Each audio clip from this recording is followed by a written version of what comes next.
All right, welcome. This is Nuke Marine presenting Let's Read Japanese, course series for the reading of Japanese text alongside its audio counterpart. Uh, so today's episode is a continuation. So this is Time Taxi. I'm saying part two. So this is the second half of the series. So it's episode 7 to 12, although the 11 and 12 are actually two special episodes, not part of the main, an extension of the main series. All right, so with that said, let's go with the introduction before I go bit of the standard introduction before we go into the more detailed explanation. All right, so for those of you on YouTube, if you're watching this video and you like it, give it a thumbs up and leave a comment if you can. Feedback's always welcome. If you enjoy the series and you'd like to see more like it, subscribe to the channel if you haven't already. So I plan to do more like this in the future. This is all part of the Let's Learn Japanese project. So if you like what I'm doing to help the Japanese learning community, you'd like to support that in a way, that can be done via the Patreon. So the link's in the description below. So as well as links to the community Discord and the website that Edawakare put together. Finally, if you'd like to hire me on commission, technical assistance advice, but usually it's one-on-one, like where I help walk you through the steps and process to get started utilizing these resources I talk about in these videos or whatnot now and again. Or sometimes also people like to get restarted in taking a different direction. The hourly rates and the payments are done on the Patreon, and the direct link to that is in the description as well. Okay, with that out of the way, usually what I like to do is like roughly every 10 to 12 episodes, especially if it's a long series, try to do a longer introduction as to what's going on here. So again, this is called Let's Read Japanese. So the way this is going to work is off to the side is going to be the Japanese text I'll be reading. So that's this right here. And as I'm reading along, up above is going to be playing the audio of what I'll be reading to. Sometimes it's a drama, sometimes it's an audiobook. Just depends on what the text is coming from. Okay, after that, so I read along to the audio. Benefit there is you get higher comprehension and retention of what's happening. So just better comprehension, I think. That's true even in your native language, but it also helps for a second if you're learning a second language. Other benefits going to be I hear how natives pronounce the text. That could be a bad problem if you're only reading, you're only pronouncing it as you think it should be pronounced. But if you're reading along with audio, now you see a word and then you hear how it should be read. So this takes you back to if you remember in elementary school where you might have the book in front of you while the teacher is reading out loud, or maybe there's a audio playing and you're just reading along to the audio. So again, it works quite well, and I enjoy doing it. I just enjoy doing it. Okay, so you read along. Now the other benefit is going to be if I come across something I don't know, like for example, let's say, uh, yeah, I think let's say Daijobu. Sure. If I don't know, I can pause the audio real quick, hover over this. Now I've got a Japanese dictionary here, so I can see like Ripana Danshi. That's okay. That's not really I think, but yeah, Kinken Shinpai. Yeah, so everything's okay. Anyway, sorry, it's not about the definition of Daijobu. I'm not trying to talk about that. What I'm saying is like I can go and look in this Japanese definition if I can understand. If not, I can scroll down a little further and there's a English translation definitions, English to Japanese dictionary here. Uh, so the benefit here is now I can increase the context of the story. So it was maybe that one word I didn't understand that adds to the context. Now I understand the story that much more fully. All right, now I can continue doing this. Now, so the benefits there is because I'm increasing my comprehension of the story, what's actually going on. I'm not like lost in because I didn't understand a particular word or phrase. Because the comprehension is higher, my enjoyment of the story is there as well. In addition, there's a side benefit that as you look up words, you're going to get most likely you're probably going to get exposed to that word again through repetition in the story, and so you might actually learn it even though you weren't trying to study, because this is effectively is studying, but it's in a different manner. So you can increase your Japanese vocabulary on top of this regular just reading for enjoyment. And again, this is meant to be fun. Okay, so after all this is said, after I've read the story while I've listened to it, what I do recommend though is right after this is done, either, preferably soon after, just watch the story again. Because, this can take, if you're like starting off, just going through 10 or 20 minutes of a video could take you an hour just because you have to look up so much information.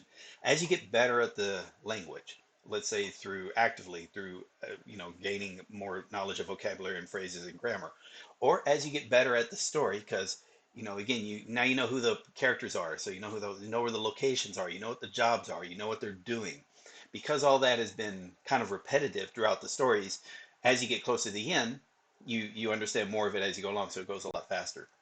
Um, but yeah, it's like, but again, after roughly every hour of reading, if you will, try to pause, go back and watch the part that you've read. You don't have, so don't wait till you finish the entire episode. You don't have to, if it's taking a while to get through it, after about every hour or so, pause real quick, refresh by just watching it as it's meant to be watched. Appreciate how much your comprehension of that material is, and then if you need to that day, go back to reading, or hold it off for the next day. Either is fine. And this can work with TV shows, it works with movies, it works with books. It's just a great way of enjoying the material. Okay, with that out of the way, let's kind of get started. So again, this is Time Taxi, sticking us in taxi. So taxi, or choice, a choice. So yeah, so it is a play on words. That's kind of cute. It was developed as a kind of a comedy routine. The owner of the restaurant, or the manager of the restaurant, is the one, actually, the actor is the one who had developed this story. So he had created this story. I don't know if he's created other stuff. It does feel like a comedy bit. Like, you get in a taxi the straight man is in the back seat talking about something, and the taxi driver is the comedian or the goofball who's like saying, "Oh, this is a time taxi," or not a time taxi, but this can go back 30 minutes. And all the jokes go along with the same joke, like about how much it costs. It's like kind of expensive. Yeah, but I sent you back 30 minutes. That's kind of worth $100 here and there. They repeat the same jokes. I think it's a funny drama, and it's probably a good early drama to study if you ever do a let's read, and then later on maybe use these dramas to study if you do sentence mining or morph man. It's episodic, so there is a little bit of a continuing narrative, but for the most part, each episode stands by itself. Yeah, and it's not too long. It's like 10 episodes for the main series, and then a couple special 2 episodes for the specials. Beyond that, yeah, let's get into it. By the way, for those of you who might wonder, because sometimes they ask, the pop-up dictionary I use is called Yomi-chan. For watching the video, I use it. It was called Learn Languages with Netflix, but now it's called what is it called? Reforge, I think. Let me go and check it out real quick. Reactor, language reactor. There we go. Yeah, so do a search for language reactor on Chrome, and it works really good. It works both with YouTube and Netflix. There might be adding some other as well, and in fact, there's also some other specials. Like if you want to add the text of like your audiobook you want to read, add the text, and now you can read along with like it's it depends on if you want to use it. I don't use it for the reading portion. I use it for playing the video because it can skip back and forth to parts of the audio of the scenes that I like based on the subtitles. That's what I like it for. Okay, with that said, let's get into it. And hopefully, by the way, this is the last part. Sorry, I'll be setting this off as a, what is it called? A premiere. So that just means it's just people get notified, hey, this video is coming, going to be becoming public soon. I like to do that again once every 12 or so episodes. Either the beginning of a series or halfway, midpoint of a series, depending if it's a long series. That's all. Nothing too big. And and hopefully I get into the habit of being there while the premiere is happening, and get to watch it, with the other people, or watch it for fun. With that said, let's get started. Whew. Okay, get the earpiece in. All right, what is this guy? Sameshima, Shark Island. お前が犯人だと。Wow. 犯人は俺だ。俺だ。黙って聞いてればくどくどと。俺が犯罪者みたいな顔しやがって。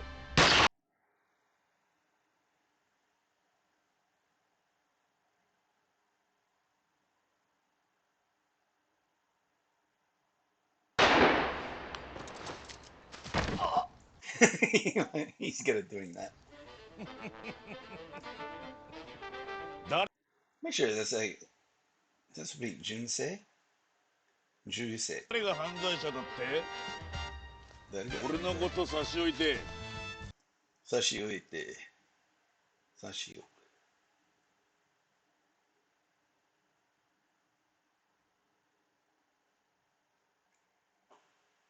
俺のこと差し置いて勝手に犯罪者面するんじゃねえ。俺も犯罪者だ。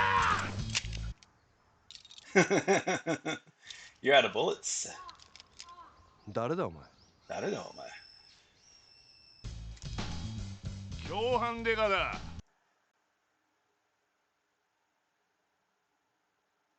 共犯。Criminal enterprise? Let's see. 共犯。Accomplice. Deka. Criminal accomplice detective. 共犯デカ。共犯デカだ。共犯デカだ。共犯デカ。突如名乗り出てきた共犯。ネレーター。突如名乗り出てきた共犯デカ。彼は果たして刑事か犯人か、それ以前に敵なのか味方なのか。真実を知る者は I like that. 彼は果たして刑事か犯人か、それ以前に敵なのか味方なのか。真実を知る者はいるのかいない。しかし本当このドラマよくわかんないよね。あ、ところでかんなちゃんは？休みです。あ、そうなの？地元で同窓会があるみたいで。へえ、同窓会か。So what is a dosokai for her? Like, is it still with the biker gang or people who used to be in the biker gang? そういや、しばらく地元のやつらと会ってないな。あの子ら、ずいぶんやんちゃしたな。そう考えると、俺もずいぶん丸くなったな。聞いてほしいんですか？え？昔やんちゃした自慢。うん、そんなことないけど、なんで？いや、なんかすごい聞いてほしいアピールしてくるから。昔やんちゃして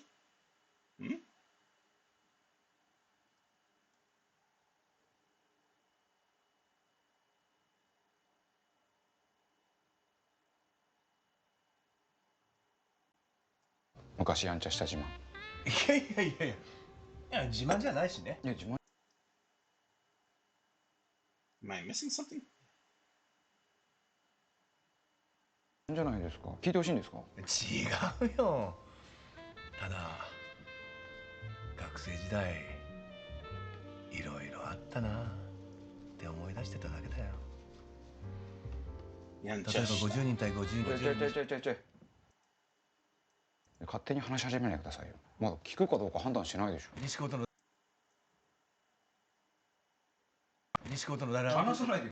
まだ聞くかどうか判断しないで。勝手に話し始めないでくださいよ。まだ聞くかどうか判断しないでしょ。西高との誰話さないでくださいよ。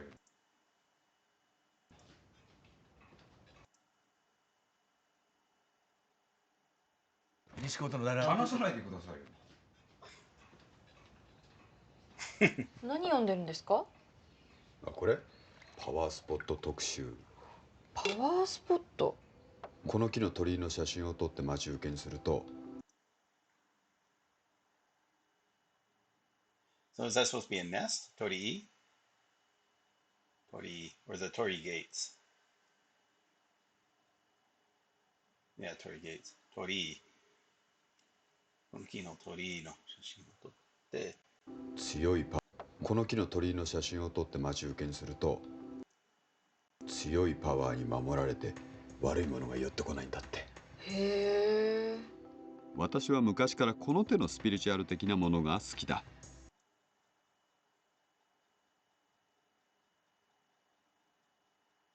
特にパワースポットには非常に興味がある。枝分かれさん、こういうの好きなんですか？私は今分岐点に立たされた。この反スピリチュアル派っぽい女性にバカにされようとも正直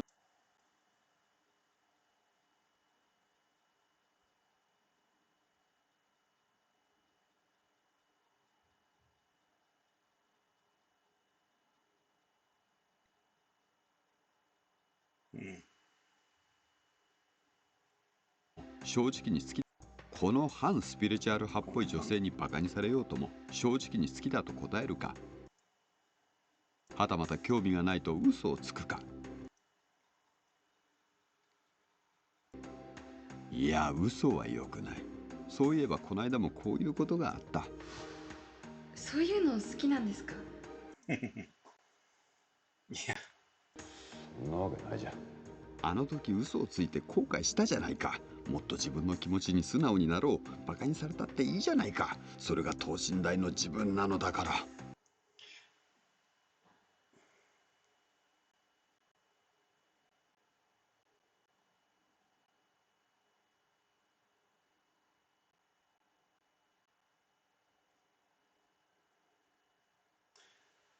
等身。じゃん。そんなわけないじゃん。あの時嘘をついて後悔したじゃないか。もっと自分の気持ちに素直になろう。バカにされたっていいじゃないか。それが等身大の自分なのだから。好きだよ。うん。あ、そうなんですか。って言ったらどうする？え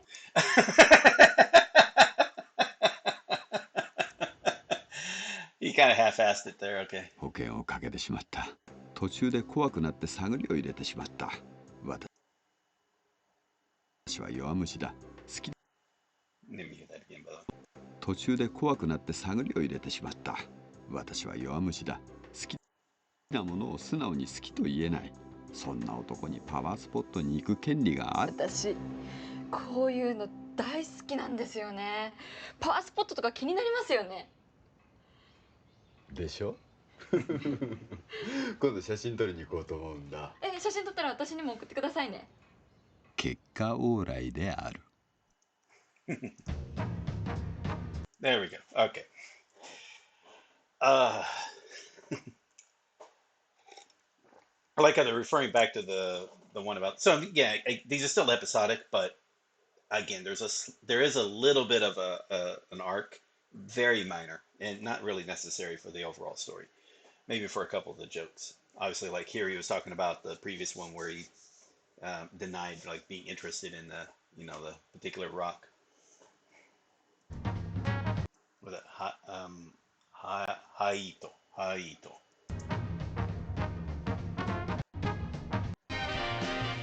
ねえ、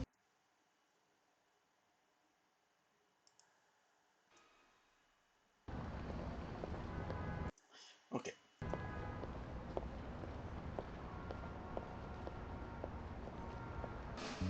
ねえ、聞い Social Cosmo. た？何？マリ先輩、どうしたの？結 Mari Senpai. 婚するんだって。本当？Ah, 西まり27歳独身。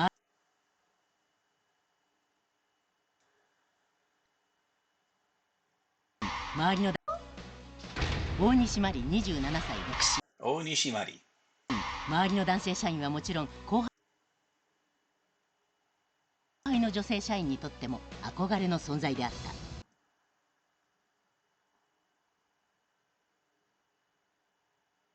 ある日そんな彼女が後輩の女性社員にとっても憧れの存在であった。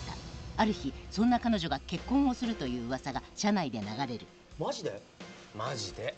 なんだよ。相手誰？相手聞いたら多分諦めつくよ。誰？内藤明。内藤明。Naito Akira. Naito. Oh, なるほど。Naito. Akira. IT 業界の貴公子と呼ばれるベンチャー企業の CEO。IT 業界の貴公子と呼ばれるKikoshi と呼ばれるベンチャーキャピタル？ベンチャー企業の CEO。 IT 業界の貴公子と呼ばれるベンチャー企業の CEO。 どうって？周りの反応。うん、祝福してくれてるよ。祝祝福 right? Yeah, 祝福してくれてよ。周りの反応。うん、祝福してくれてるよ。そっか、じゃあよかった。あ、そうだ。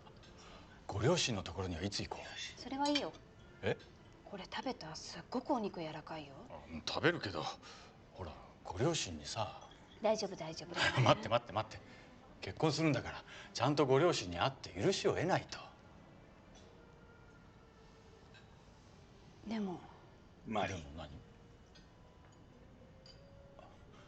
そういえばマリって家族の話とか全然しないけど、なんかあったの？Actually, let me check on something really quick. I forgot to do that. So, no, not this one. We want to do, okay, time taxi. All right, check real quick.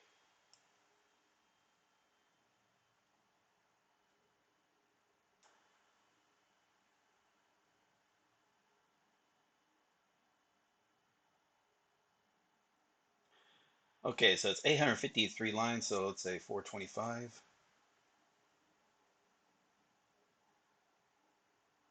There's a reason for this, by the way. All right, so around about the 22-minute mark, that's when I'm gonna pause it, around about there, if all goes well. Okay. Yeah, so that comes out to about 420. The reason why I did is like, okay, this episode is 850 lines of dialogue or subtitle lines, and cut that in half, so 425 roughly is the halfway mark. But yeah, again, so 22-minute mark is the halfway point for this. All right, cool. Let's keep going. マリ、なんかあったの？なんかあったの? Where are we at here? Ah, there we go. マリ、結婚するのに隠し事はやめようよ。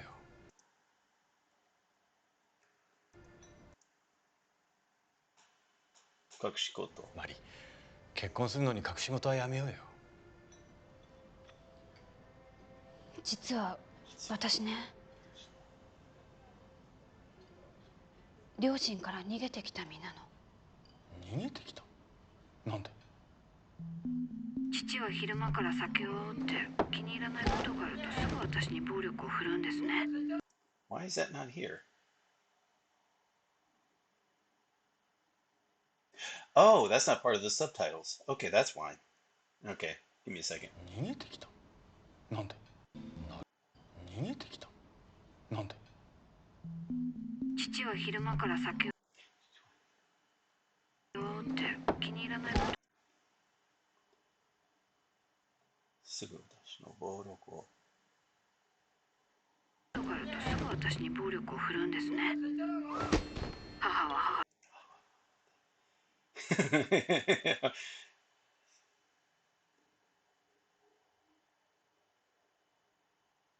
で夜な夜な遊びに出かけて家事もろくにやらないし、だからもう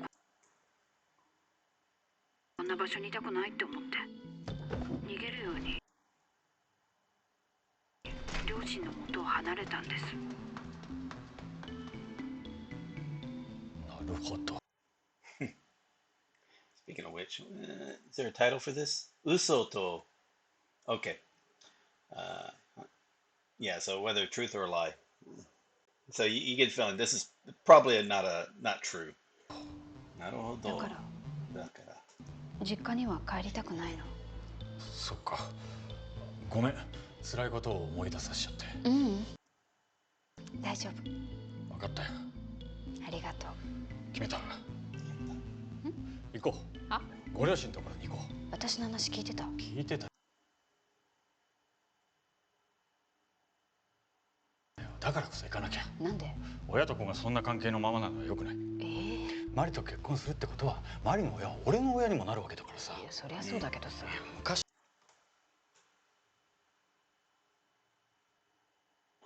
はひどかったかもしれないけどさ、自分の娘の幸せを昔はひどかったかもしれないけどさ、自分の娘の幸せを喜ばない親なんていないでしょ。大丈夫。You'd be surprised. There will be some narcissistic parents that would take great offense if their children are actually happier than they themselves are. 大丈夫だって、俺がちゃんと話をするから。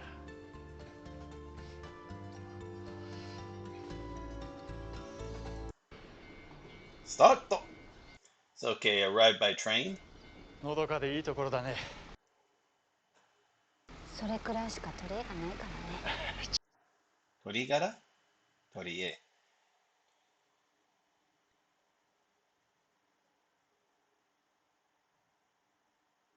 それぐらいしか。うん。I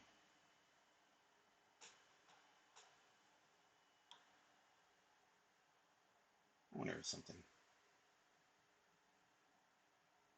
健康。のどかで。うん。I like that. のどかでいいところだね。それくらいしか取りのどかでいいところだね。それくらいしか取り柄がないからね。十分だよ。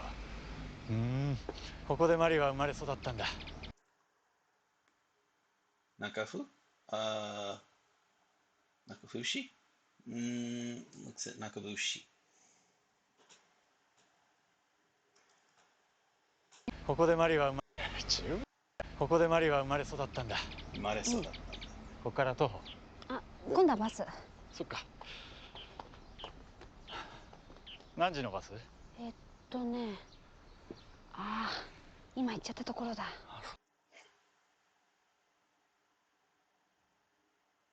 そうなの？次は何時？次1時半。そっか、あと30分近くあるな。またにする？いや、ここまで来たら行くよ。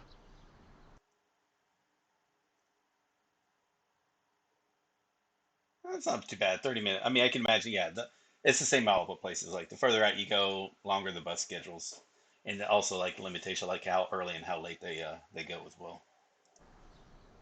てめえ何撮ってんだよ。いや撮ってませんよ。嘘って書いてただろ。いや私はただここがパワースポットだっていうから写真を撮ろうとしてただけですよ。うちらも入ってんだろうが。あれまずいな。かからない方がいいよ。そういうわけにもいかないだろう。いいよ。お前ちょっと来いよ。行きませんよ。いや。来いよ。ちょっと。何お前。どうしたの？何があったの？関係ねえだ。突っ込んでろよ。I've never ran into. I'm sure. I mean, I'm into Buddha, so I'm pretty sure there's like groups like this. Ladies are in groups like that, but just never ran into any like them. Like so, but usually like in Yokosuka, they tend to give Americans or any foreigners maybe a wide berth. So. Although part of me thinks like maybe it's like people don't act like this in real life. This has got to only be in dramas and anime. I can't imagine, but I could be wrong. I've been wrong before. So. 大勢で寄ってたかって運転手さん。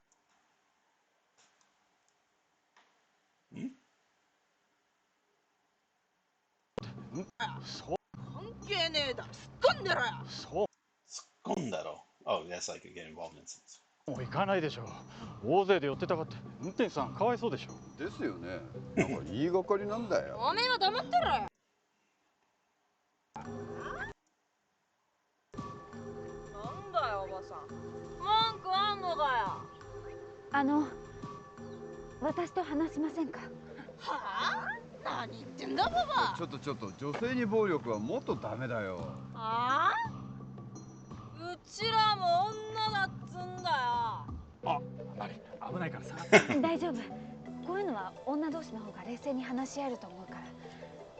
あっちで女同士で話し合いましょう。マリ。大丈夫。What? Why would they even go with her? Like, why would they even care? ここにいて。Or maybe they think it's funny. 上等だよ。上等だよ。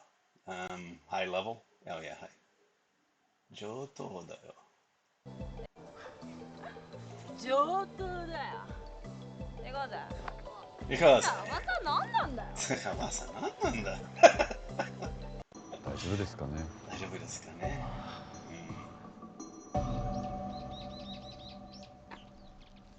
飴どっちがいいですか？飴。あ、はい。Oh, let me make sure. I always forget. Like, okay, there we go. 飴。飴が。結構です。ごめんなさい。もう大丈夫。戻ってきた。大丈夫なの？ちゃんと話したら分かってもらえた。そっか、それならよかったんだけど。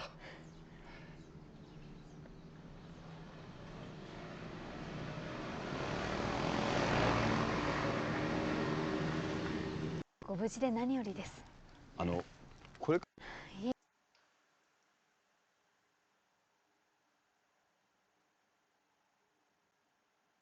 ありがとうございました。おかげさまで助かりました。いい、ご無事で何よりです。これからどこか出かけられるんですよね。ねえ、彼女の実家に。もしよかったらお礼っていうのもなんですけど乗っていきます？いいんですか？ええ、もちろん。それくらいしかできませんが。じゃあ甘えようか。ええ。甘えようか。どうぞ。I gotta remember to use that. Like, amayoka. I want just take them at their request. Take advantage of their request. いやー、助かりましたよ。助かりましたよ。私思うんですけどね、一番惨めなことっていい年したおっさんが若い女に締められることだと思うんですよね。一番惨めなことっていい年したおっさんが若い女に締められることだと思うんですよね。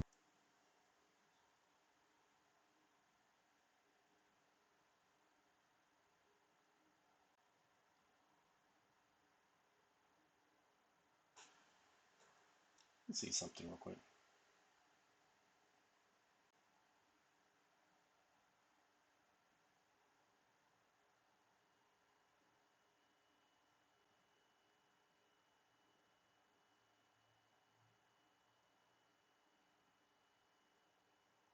若い女に締められることだと思うんですよね。危うくそうなるところでした。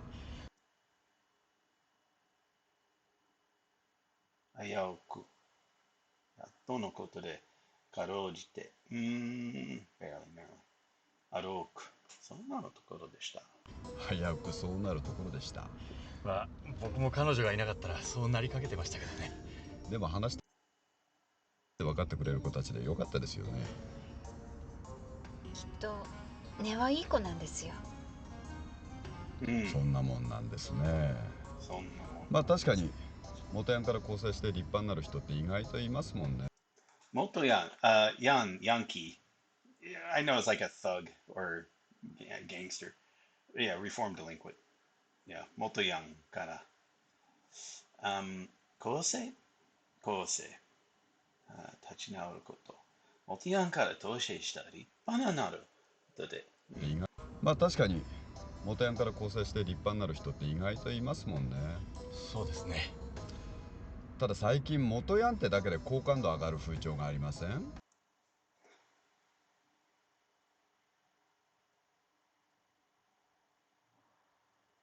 好感度上がる風潮、風によって風潮がありません？ただ最近元ヤン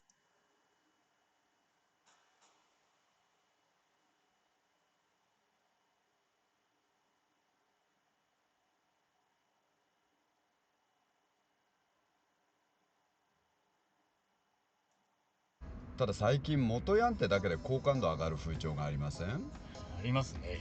私あれなんか納得いかないんですよね。元ヤンの教師とか元ヤンの社長とか元ヤンがまともなことすると必要以上に偉い。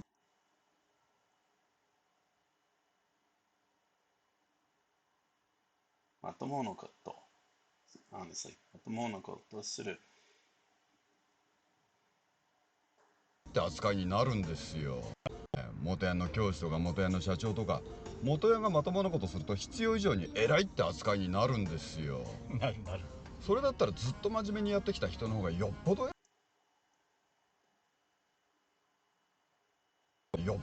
それだったらずっと真面目にやってきた人の方がよっぽど偉いと思いません？思いますね。なぜか元ヤンの方が評価されるんですよ。あれ絶対おかしいですよね。悪かったのが普通に戻っただけだから偉いとかじゃなくて当たり前なんですよ。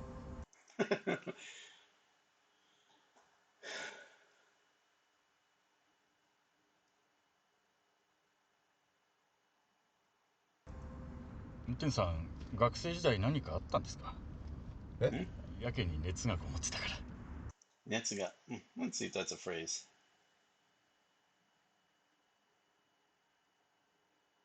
Oh, 熱がこもってた. Oh, it should be like he's got some pent up energy or pent up rage.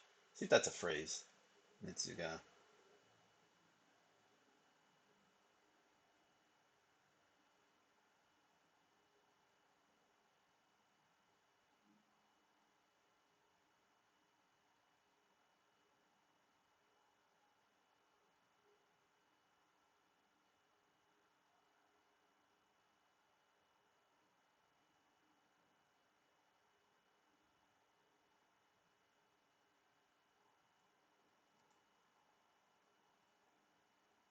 Yeah, I'm pretty sure that's what it means anyway. やけに熱がこもってたから。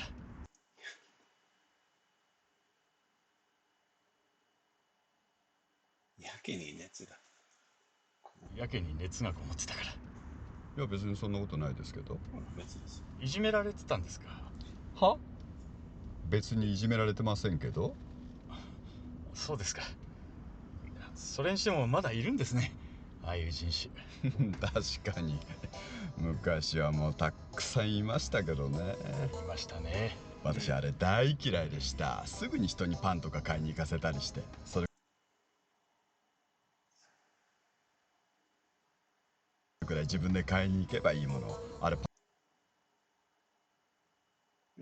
それくらい自分で買いに行けばいいもの、すぐに人にパンとか買いに行かせたりして、それくらい自分で買いに行けばいいもの、あれパンが食べたいんじゃなくて人にパンを買いに行かせてる自分をアピールしたいだけなんですよね。しかもアンパンとかカレーパンとかはっきり指定するならわかるんですけど、甘い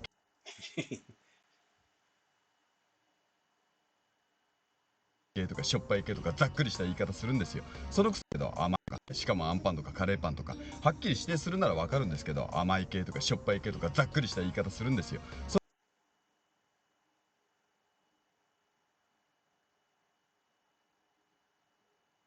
のくせ買ってきたものが自分の好みに合わないと怒鳴るんですよ。もう理不尽極まりないですよ、あいつ。理不尽。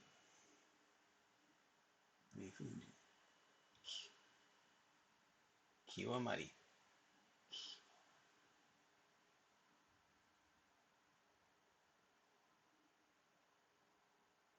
理不尽極まりないんですよ、あいつら。怒鳴るんですよ。もう理不尽極まりないですよ、あいつら。運転手さん、パシリだったんですか？いえ。パシリ。ああ。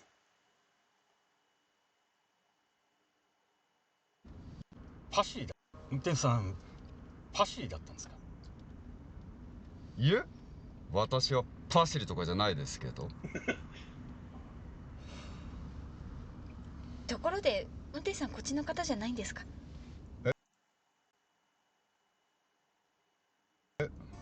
あ、はい。プライベートで来ました。プライベートでどうしてこんな田舎に？いや、さっきの場所がパワースポットらしいんですけど、写真を撮りに来たんですよ。あそこパワースポットなんですか？ええ、雑誌にも出てましたよ。地元なのに全然知らなかったです。なんかあの場所の写真を撮って待ち受けにすると悪いものが寄ってこないらしいですよ。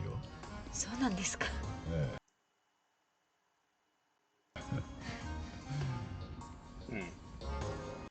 ありがとうございました。ありがとうございました。こちらこそ。I'll be honest, like follow along with what he was trying to say. Maybe missing quite a few of the points about his problem with having to go get the breads even if they didn't match up to what the requests were or something. And he was like or going into about bullying, and he was acting as if no, he never experienced it himself. Although it sounded like he was so passionate enough to where like he had a negative experiences with it.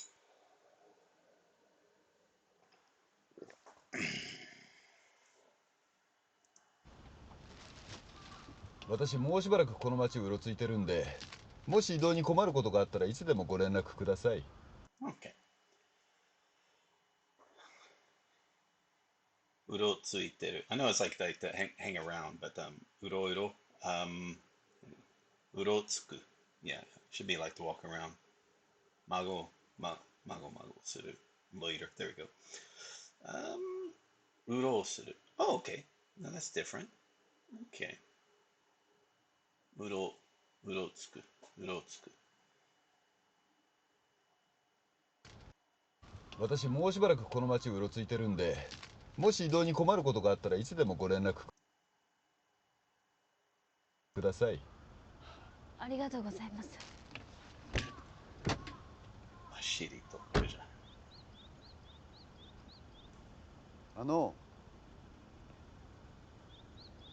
私パシリとかじゃないですからね。じゃあ行こうか。どうしたの？やっぱりやめない？大丈夫だってば。俺がついてるから。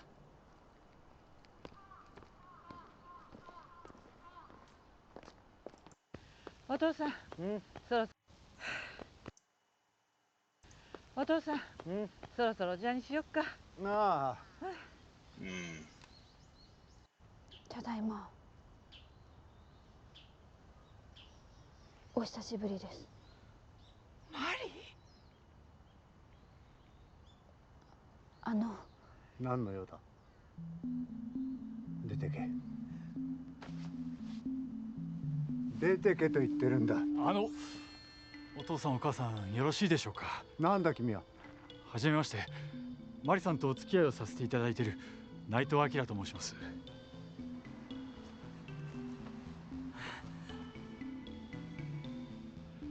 お二人のことはマリさんからいろいろ聞きました。彼女はここに来ることを恐れていました。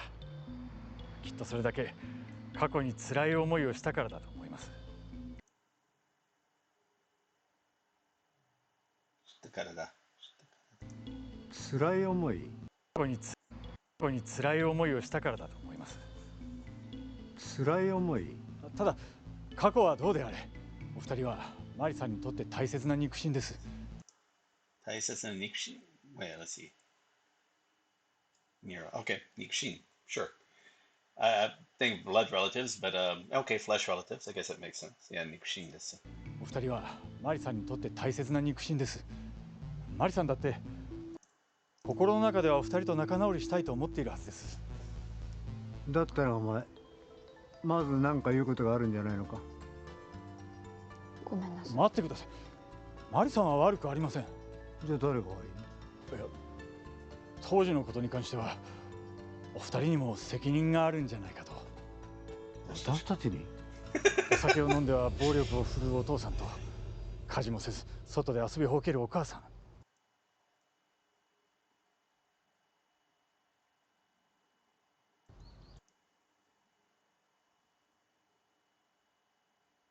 は？家事もせずお酒を飲んでは暴力を振るうお父さんと、家事もせず外で遊びほうけるお母さん。は？はい、とりあえず一回出ましょうね。俺はもともと酒は飲めない。暴力を振るったこともない。家内だって家事はずーっと前からやってたよ。え？暴走族なんかに入って毎晩遊びをほうけて。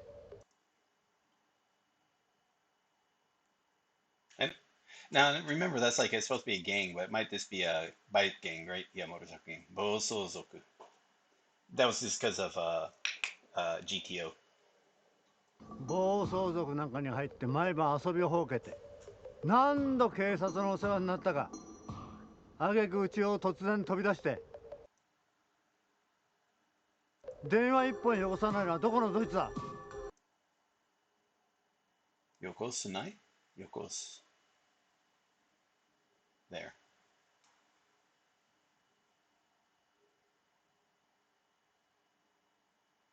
Should be that one right there. Maybe it's a different one. Maybe it's that one right there.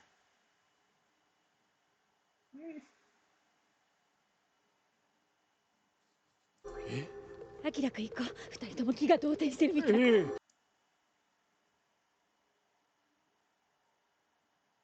気が動転。気が動転。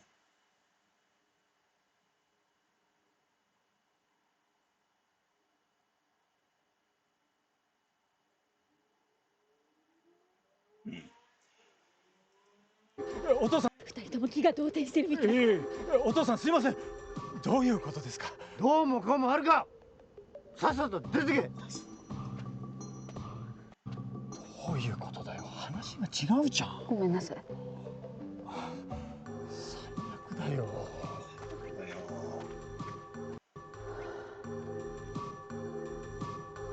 あきらくん待って、聞いて。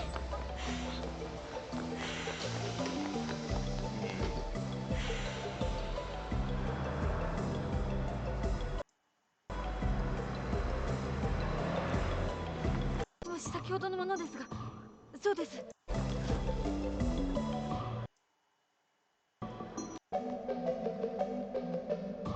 もしもし先ほどのものですが、そうです。大至急お願いできますか？マリー。は？マリー。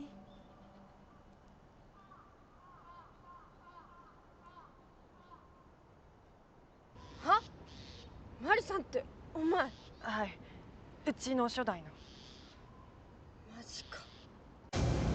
かつて暴力で自由を欲しいままに爆走する女たちがいた。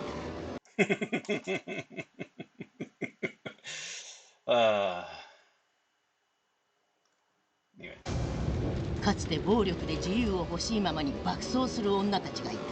それがクロワッサン。クロー、dark mist。クロワーク。boasting of one's faults。クロワッサン。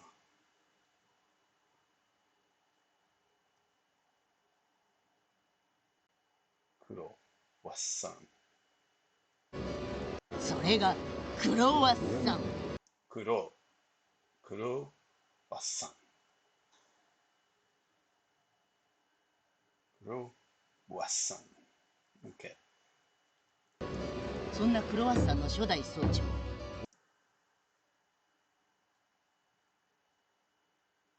大西マリ。クロワッサン初代総長、大西マリス。よろしく。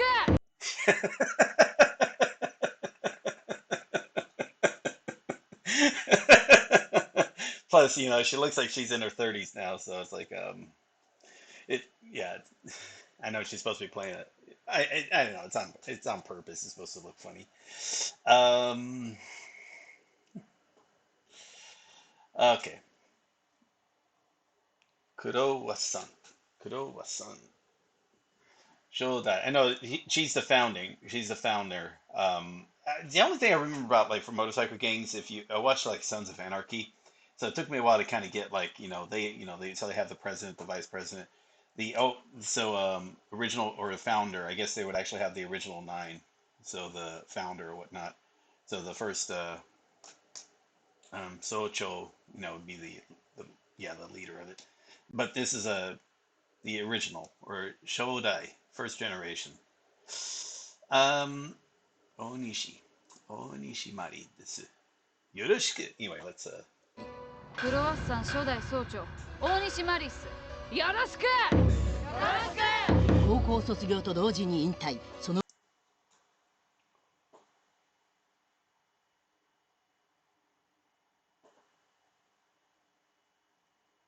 Wow.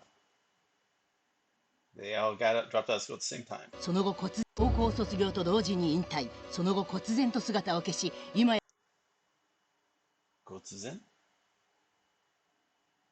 その後突然 You said 突然その後忽然と姿をその後忽然その後忽然突然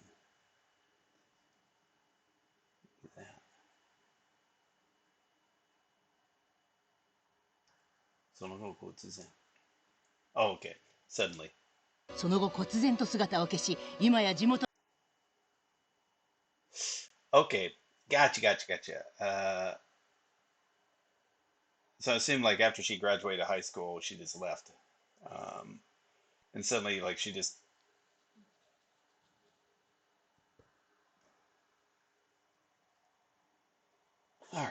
とでは伝説とされる最強の女。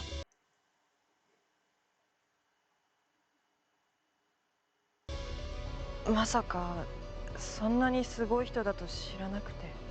なんだよおばさん。お前ら生きがんのはいいけど相手考えろ。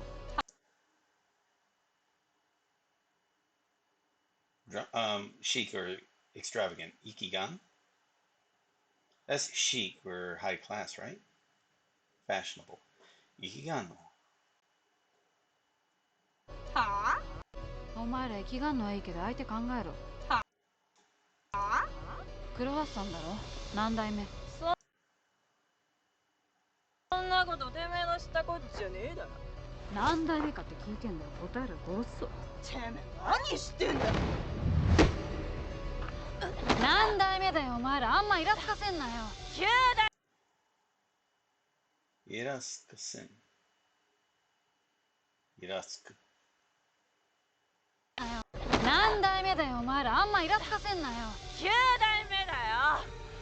頭誰だ。あんた誰だよ。こっちが聞いてんだよ。すっと早く答える。川一つかき。ちが聞いたんだよ。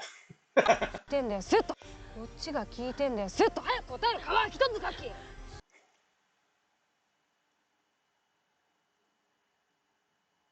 麦、萩。Kind of peel off your flesh or something, I bet. 聞いてんだよ。すっと早く答える。川一つかき。総長、陽子さんだよ。よろしく。陽子。あ、もうわかんねえな。まあいいや。とりあえず今から頭のとこ行って聞いてこい。クロワッサン初代の頭と揉めたんすけど、ぶっ殺す。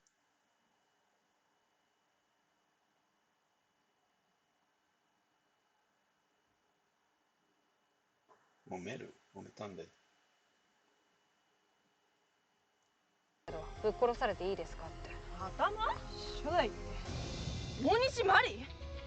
てめえ何呼び捨てにしてんだ。目ん玉くり抜くぞ雑魚。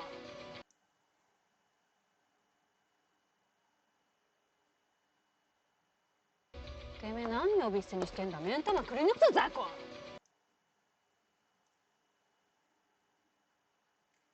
I know it's like the meaning. I know the minnows, the little fish. All right, I know it's like okay, 呼び捨てにしてんだよ。呼び捨てる。ね、何呼び捨てる。呼び捨て。呼び捨てにする。呼び捨てにする。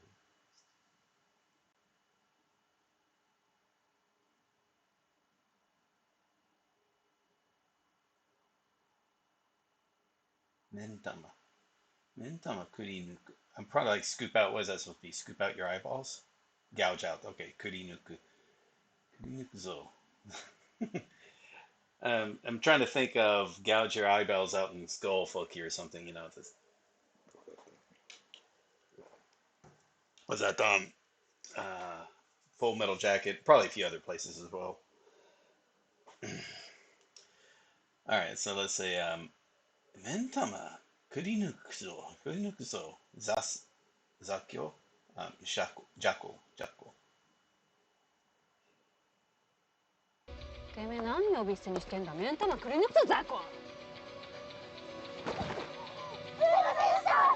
ここ出たら振り返らずにおとなしく帰る。よろしく。よろしく。こっち見たら頭かち割るかんな。よろしく。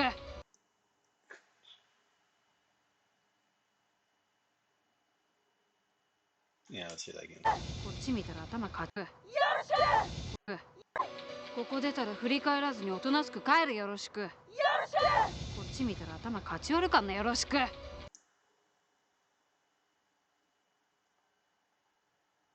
頭かち割る。頭かち割る。うん。こっち見たら頭かち割るかんな。よろしく。すいませんでした。すいませんでした。一回さん。結婚するの？うん。もうダメかもしれないけど。そっか。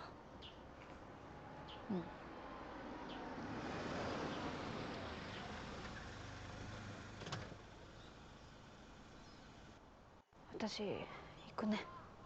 うん。お母さん、ごめんなさい。また時間ができたら帰っておいで。ごめんなさい。すいません。どちらまで行きましょう。大至急駅までお願いします。了解しました。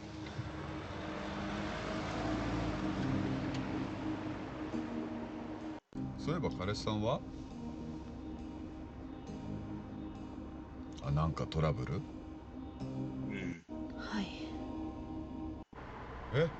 お客さん元ヤンだったんですか？ま全然そんな風に見えない。あそれで彼氏は話が違うって怒って帰っちゃったと。そうですね。なるほど。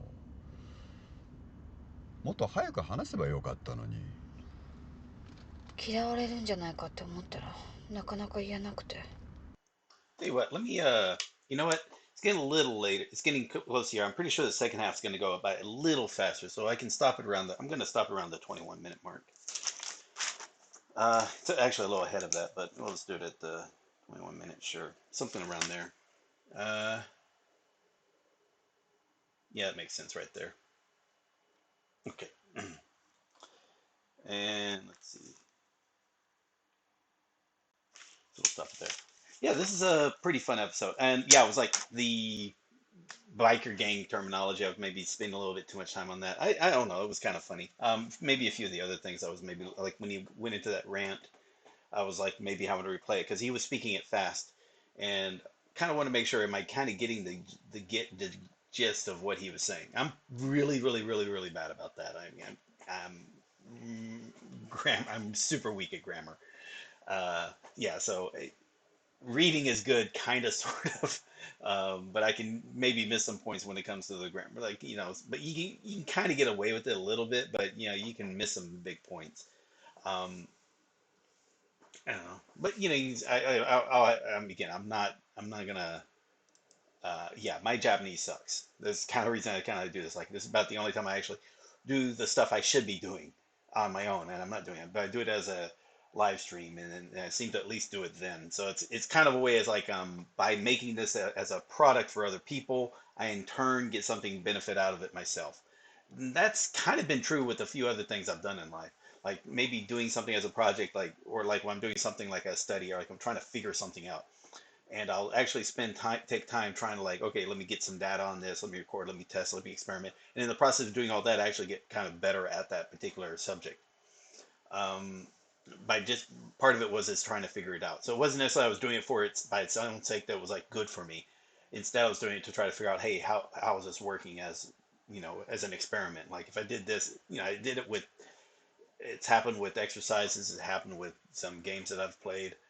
Um, book series where I was just trying to figure out. I actually like, with with a particular book series, like just finding out more about it. I was also with TV shows, like I actually care more about instead of watching the show, kind of like finding out the history of it and what went into the backstory of it. Finding out a bit more details. And yeah, but in that in turn, I actually learned more about the show just because of the interest. But I also got better at some certain subjects in the process of doing that. Um, yeah. So, although with Japanese or any language learning, it is helps. Like it's better if you like watch it for its own sake and get used to, um, like your entertainment is consuming Japanese material. So there's merit to the whole all Japanese all the time. It works. My argument would be it doesn't work if you start it from the beginning, but as you start advancing, like you want to get to the beginning part, you just want to do just studying. Don't worry anything about immersion or anything like that. You want background. You want to play the whole background audio. That idea makes sense. If you're going to watch TV shows, you want to make sure it's fun. So if you watch in Japanese, perfectly fine. But if you can't, if it's just not enjoyable for you, watch it with English subtitles, or watch it while reading a summary of it, either before or after. But something where you get some comprehension of the story as to what's going on, so that it's fun as you watch. Because I have done it when I started early. I tried to watch a series completely in Japanese. It just sucked. So I watched it with the English subtitles. I was like, hey, wow, this is a lot of fun. Started watching some other shows with the English subtitles. It was quite a fun, and I was getting like, oh, I'm actually enjoying these Japanese shows because they're actually you find out there are some pretty good shows. Then after I got around 2,000 words under my belt, 2,500 words under my belt, and some basic grammar, I actually started watching shows in Japanese, like watching it with Japanese subtitles. So I was depending upon the reading to help me get me through it. I actually was reading through manga and letting the image. I had to lean heavily on the images, but I mean, I wasn't. This is like watching stuff and not even looking up what the words meant, like I'm doing here. It was just watching it, and it was kind of fun. I was starting to enjoy watching stuff in Japanese and reading stuff in Japanese. And if I approach things a little differently, like if I approach it like I recommend people to do it now, I probably would have become really good in Japanese earlier on. While I still have that drive to just do learning Japanese for Japanese sake. Um, so that's why I'm trying to, it's not like I'm telling people all Japanese all the time doesn't work. It works, but it's got to be applied in a correct manner in a correct order. And the problem was Katsumoto found out he was thinking all Japanese all the time worked, but he thought, oh, it worked for him later on. And really what he should have done, so he was like saying, oh, you need to do that from the very beginning. And for some people, that doesn't work. It just turns them off of it feels like a grind. You don't want it to be a grind, you want it to be fun. And plus, they were like not learning the immersion part, you don't learn anything because it's early on. You're not going to get anything from the immersion part. What you're hopefully early on part is like find stuff that's enjoyable in Japanese or in the language that you're learning, so you can at least utilize that as a resource instead of just depending upon like he had to do, which is maybe Star Trek Voyager, which is that show sucks anyway. But anyway, it was a show he picked, and that's been translated into Japanese. But he had fun with that, and it's many hours there, so you can actually, if you study that, you actually get pretty good in Japanese. But again, it was like in steps. And again, the beginning basics part is actually a very short part of everything you're going to be invested in. So that's why you want to get through it fast. But you get through it fast because you're just concentrating only on that. When you get into this, intermediate side of things, you're going to be learning vocabulary. You still want to keep learning vocabulary, but you also want to start doing this active immersion like I'm doing. And that's a good time to start because that's when you realize you can put all this stuff you've been studying and getting into your head. Now you can actually put it to use in real world stuff. And but also by doing this, you realize like how much you don't know, because you're just reading, you're just learning from structured material. They're presenting it to you in a very structured manner. So they're not going to be overloading you with stuff that's going to be hard to learn or stuff that's this. Whereas with this, with stuff out in the wild, you're going to be running into all sorts of random stuff. So it kind of keeps you humble while at the same time you want to do that structured study to, make sure your vocabulary is growing at a very steady rate. In addition to, if you want to start sentence mining, it can start growing as well, but it's from material based on stuff that you have consumed. And they kind of work with each other. You do that on the intermediate stages. Then later on, when you get to um, advanced stages, I guess I can kind of qualify as being in the advanced stages at the moment. Um, Kind of, sort of. Then, but in the definitely lower level of that category, if I'm at it at all. Um, that's when it's you're definitely going to get so much more out of the immersion, much more. But the intermediate stage is the kind of we're just going to learn.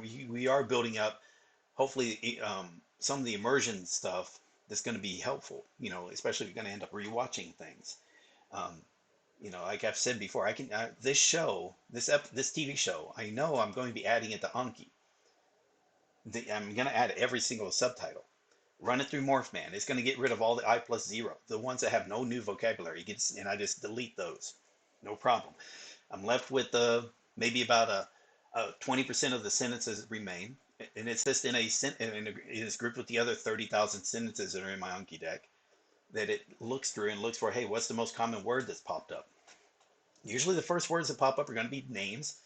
You either add them or you delete them, no problem, or you mark them as known. It's going to be some of it with jobs and locations. Cool, add them or delete them as needed.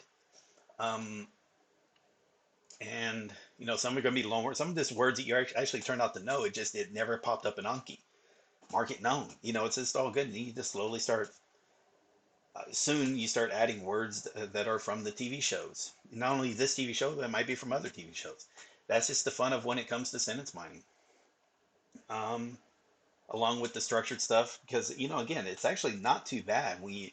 If you're only doing Tango in two, it might feel boring and tedious as hell. But if you're mixing it like, hey, you do it for, like for me, I do like yeah, last night I did 40 items of Tango in two, right? 40, just 40. It sounds like, oh wow, 40 cards, that sounds like a lot. It's not, because one, two of the cards are the same. It's just one's a text card, one's an audio card, so that's it.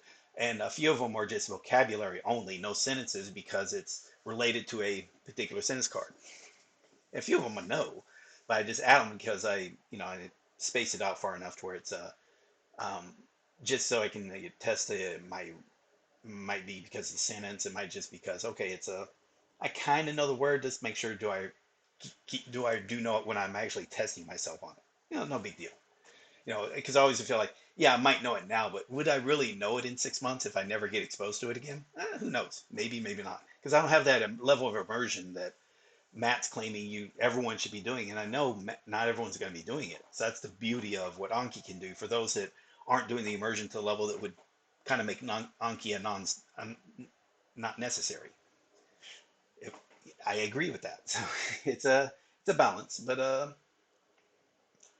it's the type of advice I kind of give to people is that there's no one way of doing it, but if you're not going to be able to immerse 8+ hours a day in the language, if you don't have that type of mentality, but you could probably do the Anki part of it. Okay, well, here's something you can do to help make sure it's a kind of a balance, and you're not making some choices that is a good advice for someone who's immersing 8 to 10 hours a day. That Anki advice is going to be different than someone who's saying only going to immerse, let's say, 2 or 3 hours a day. There's going to be a couple of different, what would be good for one is maybe not a good idea for the other, and it's good to know that, like be aware of it from someone who's kind of went through that process.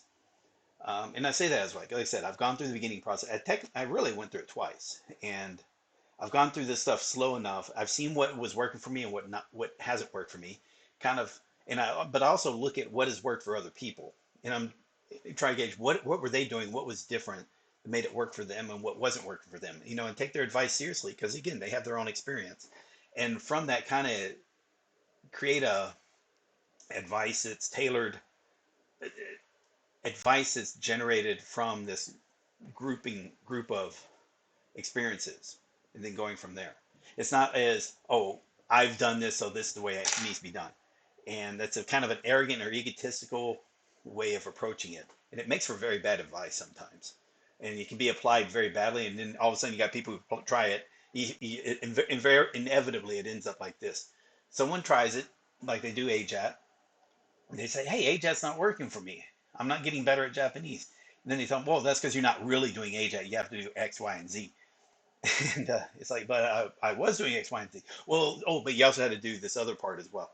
It didn't matter what you're doing. If it's not working, you weren't doing it right. That's all. That's it. They didn't care. So it's like I heard the same bullshit from CrossFit because obviously CrossFit works, AJAT works, but it's not a one size fits all. You have to be aware of what your current situation is. Like maybe you cannot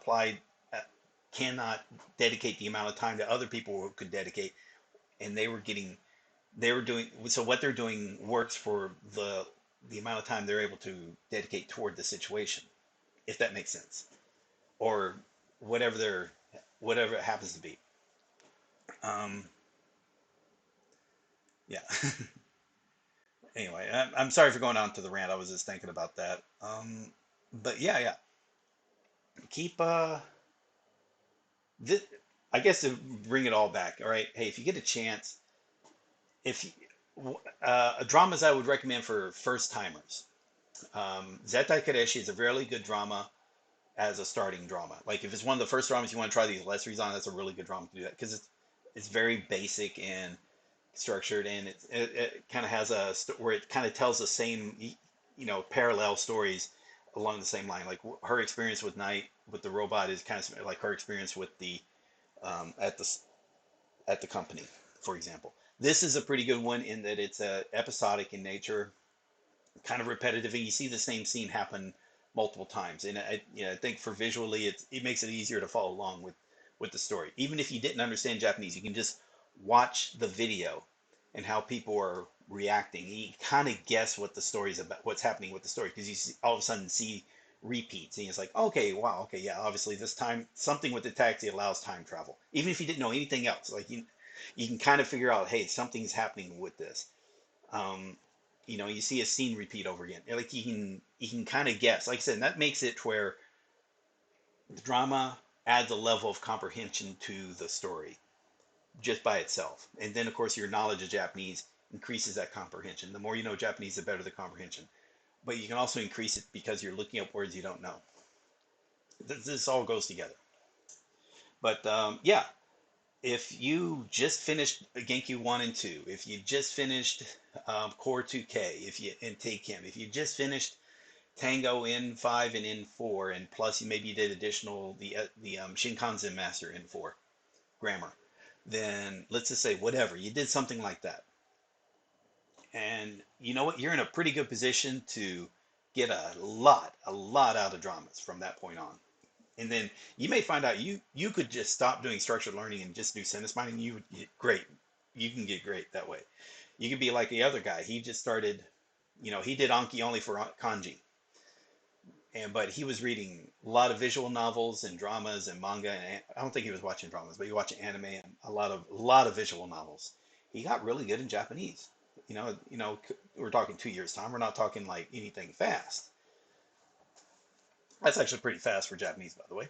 But yeah, again, this is what people are experiencing. And the biggest thing is, to get better, obviously, it's going to be consuming Japanese. But again, in a good order. There's an order to approach this that I think can work on for the average person quite well. Instead of the whole idea like, hey, just watch Japanese and magic happens. It doesn't work that way. It will not work that way. You will disappoint yourself. And then when you complain, you're going to have this to the same people who told you that. They're going to say, well, you were doing it wrong. That's inevitably what's going to happen. And that's just disappointing. That just turns people off. And it doesn't need to be that way. Okay. I think I'm done enough. This was, all right. So this was Time Taxi, episode 7, part 1. I'll be back with part 2 in the, let's see, okay. I'll do one more. I'll try to do one more video today.